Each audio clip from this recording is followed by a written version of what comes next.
ಕನ್ನಡ ಹಿರಿತೆರೆ ಮತ್ತು ಕಿರುತೆರೆಯಲ್ಲಿ ಮಿಂಚಿ ನಟರಾಗಿ, ನಿರ್ಮಾಪಕರಾಗಿ, dubbing artist ಆಗಿ ಜನಪ್ರಿಯತೆ ಗಳಿಸಿರುವ ನಟ, ಸದ್ಯ ಕಿರುತೆರೆಯ angry young man Dilip Raj.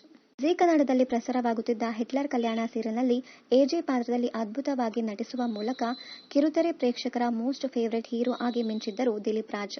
44 ವರ್ಷದ ದಿಲೀಪ್ ರಾಜ್ ನಟನಾ ರಂಗದಲ್ಲಿ ಕಳೆದ 20 ವರ್ಷಗಳಿಂದ ಸಕ್ರಿಯರಾಗಿದ್ದಾರೆ. ಹಾಗೆ ಪತ್ನಿಯ ಜೊತೆ ಸೇರಿ ನಿರ್ಮಾಣ ಸಂಸ್ಥೆಯನ್ನ ಹುಟ್ಟುಹಾಕಿ ಅದರ ಅಡಿಯಲ್ಲಿ ಹಲವು ಹಿಟ್ ಸೀರಿಯಲ್ಗಳನ್ನ ನಿರ್ಮಿಸಿದ್ದಾರೆ.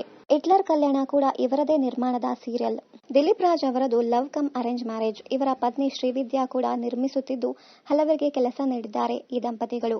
ಇವರಿಗೆ ಇಬ್ಬರು ಮುದ್ದಾದ ಹೆಣ್ಣು ಮಕ್ಕಳಿದ್ದು ಅವರ ಹೆಸರು ಧೃತಿ ಮತ್ತು ಅದಿತಿ. ಇಬ್ಬರು ಜೀ ಕುಟುಂಬ ಕಾರ್ಯಕ್ರಮದಲ್ಲಿ ಕಾಣಿಸಿಕೊಂಡಿದ್ದರು. ದಿಲೀಪ್ ಹಾಗೂ ವಿದ್ಯಾ ಇಬ್ಬರು ಟ್ರಾವೆಲ್ ಪ್ರಿಯರಾಗಿದ್ದು ಸಮಯ ಸಿಕ್ಕಾಗಲೆಲ್ಲ ಫ್ಯಾಮಿಲಿ ಜೊತೆಯಾಗಿ ದೇಶ ವಿದೇಶ ಟ್ರಾವೆಲ್ ಮಾಡುತ್ತಿರುತ್ತಾರೆ ಈ ಜೋಡಿ. ಸೋಷಿಯಲ್ ಮೀಡಿಯಾದಲ್ಲಿ ಸಾಕಷ್ಟು ಫೋಟೋಗಳನ್ನ ಸಹ ಕಾಣಬಹುದು. ಕೆಲ ವರ್ಷಗಳ ಹಿಂದೆ ಹೊಸ ಮನೆ ಕೂಡ ಖರೀದಿಸಿದ್ದು ರಾಜ್ ಶ್ರೀ ಎಂಬುದು ಇವರ ಮನೆಯ ಹೆಸರು. ಇನ್ನು ದಿಲೀಪ್ ವಿದ್ಯಾ ಜೊತೆಯಾಗಿ ಸೇರಿ ತಮ್ಮದೇ ಪ್ರೊಡಕ್ಷನ್ ಹೌಸ್ ಮೂಲಕ ಪಾರು, ಮಲೆಮಾದೇಶ್ವರ, ವಿದ್ಯಾವಿನಾಯಕ ಮೊದಲಾದ ಹಿಟ್ ಸೀರಿಯಲ್ಗಳನ್ನ ನೀಡಿದ್ದರು. ಸದ್ಯ ಹಿಟ್ಲರ್ ಕಲ್ಯಾಣ ಜವಾಬ್ದಾರಿ ಸಂಪೂರ್ಣ ವಿದ್ಯಾ ಅವರೇ ನೋಡಿಕೊಳ್ಳುತ್ತಿದ್ದರು. ದಿಲೀಪ್ ರಾಜ್ ಅವರು ಕಳೆದ ಹಲವು ವರ್ಷಗಳಿಂದ ಕಿರುತೆರೆಯಲ್ಲಿ ಸಕ್ರಿಯರಾಗಿದ್ದು ಇವರು ಹಿಟ್ಲರ್ ಕಲ್ಯಾಣ ಸೇರಿ ಜನನಿ, ಅರ್ಧ ಸತ್ಯ, ಕುಂಕುಮ ಭಾಗ್ಯ, ಮಳೆಬಿಲ್ಲು, ಮಾಂಗಲ್ಯ ಮುಂತಾದ ಧಾರಾವಾಹಿಗಳಲ್ಲಿಯೂ ನಟಿಸಿದ್ದರು.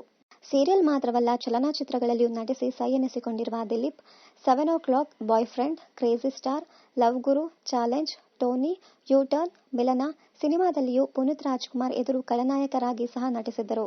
ಇನ್ನಷ್ಟು ಕನ್ನಡ ಧಾರಾವಾಹಿ, ಸಿನಿಮಾ ಹಾಗೂ ಇನ್ನಿತರ ನ್ಯೂಸ್ ಅಪ್ಡೇಟ್ಸ್ಗಾಗಿ ಚಾನೆಲ್ ಅನ್ನ ಸಬ್ಸ್ಕ್ರೈಬ್ ಮಾಡಿ. Thank you.